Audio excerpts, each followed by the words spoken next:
اب ان مسلمانوں کو ڈیگریڈ کیسے کرنا ہے؟ ہم بہت عزت والے لوگوں میں شمار، ہماری کتابیں اٹھا کے دیکھیں تو ہمارا مقام کچھ اور ہے، ہمارا ذکر تو آسمانوں پہ ہوا کرتا تھا اس قوم کا، مسلمانوں کا۔ اس قوم کو ذلیل کرنا ہے تو کیا کریں، اس قوم کو ڈیگریڈ کرنا ہے تو کیا کریں، اس کے اتحاد اور اتفاق کا شیرازہ بکھیرنا ہے تو کیا کریں، ان میں پھوٹ ڈالنا ہے تو کیا کریں۔ یہ تو وہ قوم ہے کہ اقبال کہتے ہیں نا کہ یہ فاقہ کش جو موت سے ڈرتا نہیں ذرا، روح محمد ان کے بدن سے نکال دو۔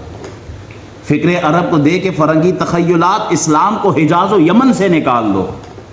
اگر اس قوم کو ڈیگریڈ کرنا ہے تو پھر ان میں ایک کام کر لو، محمد الرسول اللہ کی محبت ان کے سینوں سے نکال دو، کیونکہ یہ وہ قوم ہے جو بھوک بھی برداشت کر سکتی ہے، پیاس بھی برداشت کر سکتی ہے۔ یہ وہ قوم ہے جو محمد الرسول اللہ کی خاطر پیٹ میں پتھر باندھنے کو تیار ہوتے ہیں۔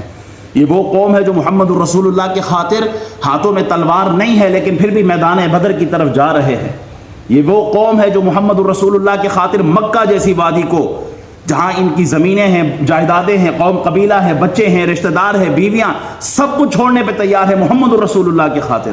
یہ وہ قوم ہے جو موت کی آنکھوں میں آنکھیں ڈال کے بات کر سکتی ہے۔ یہ وہ قوم ہے کہ جب حضرت عبداللہ بن زید انصاری کو خبر ملی نا کہ کھیتوں میں کھڑے کام کر رہے ہیں، اور بیٹے نے آ کے کہا کہ حضور وفات پا گئے، حضور کا انتقال ہو گیا، ادھر ہی کھڑے کھڑے کھیتوں میں ہاتھ اٹھا لیا، اللہ اب آنکھوں کی ضرورت نہیں ہے۔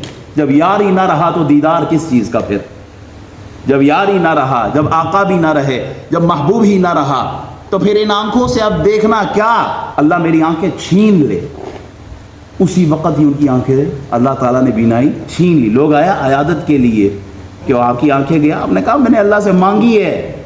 ہرن کی آنکھیں بھی ملے تو کس کام کی ہے جب یار کو دیکھنا نہ ہو۔ یہ وہ قوم ہے جو رسول اکرم صلی اللہ علیہ وسلم کی خاطر ہر قربانی دینے کے لیے تیار رہتے ہیں۔ اب اس قوم کا کریں کیا؟ اس کو ڈیگریڈ کیسے کرنا ہے؟ کہا ان کے سینوں سے رسول اللہ کی محبت کو چھین لو۔ جب ان کے سینوں میں رسول اللہ کی محبت نہیں ہوگی تو پھر یہ قوم جیتے جی مر جائے گی۔ آپ کے سامنے کھیلتے ہیں گے، آپ کے سامنے باتیں کریں گے، آپ کے سامنے کھائیں گے پیئیں گے، لیکن یہ زندہ نہیں رہیں گی۔ اس قوم کو ختم کرنا ہے تو رسول اکرم صلی اللہ علیہ وسلم کی محبت ان کے سینوں سے نکال دو۔ اب محبت نکالیں تو کیسے؟ کہا یہ روتے ہیں حضور کی محبت میں، انہیں بس فلمیں دکھاؤ، لیلا مجنون کے قصے سناؤ، انہیں شریف فرہاد اور ہیر اور رانجھا اور اس میں لگا دو بھئی، یہ وہاں آنسو بہانے کے بجائے ہیر اور رانجھے کے قصے میں آنسو بہایا کرے۔ کوئی فلمی سین ایسے دکھاؤ کہ بھئی یہ رونا شروع کر دے، ڈراموں میں لگا دو اس قوم کو۔ اس قوم کو حدیث مصطفیٰ پڑھنے کی فرصت نہ ملے، ناول دے دو، فلمیں دے دو، ٹی وی ٹاک شوز دے دو، اخبار پکڑا دو اس قوم کو۔ اس قوم کو موبائل پہ گھما دو تاکہ صبح سے لے کے شام تک یہ موبائل دیکھتے رہے، سوشل میڈیا پہ بزی رہے، حضور سے تعلق خود بخود کمزور ہو جائے گا۔ اس قوم کو کمزور کرنا ہو تو ایک دو نبی جھوٹے دعوے دار قادیانی جیسے، مرزا غلام احمد قادیانی جیسے دو اس قوم کے اندر گھسا دو، تاکہ حضور کی جو ختم نبوت کا تاج جو اللہ نے ان کے سر پہ سجایا ہے وہ چیز ان سے چھین جائے۔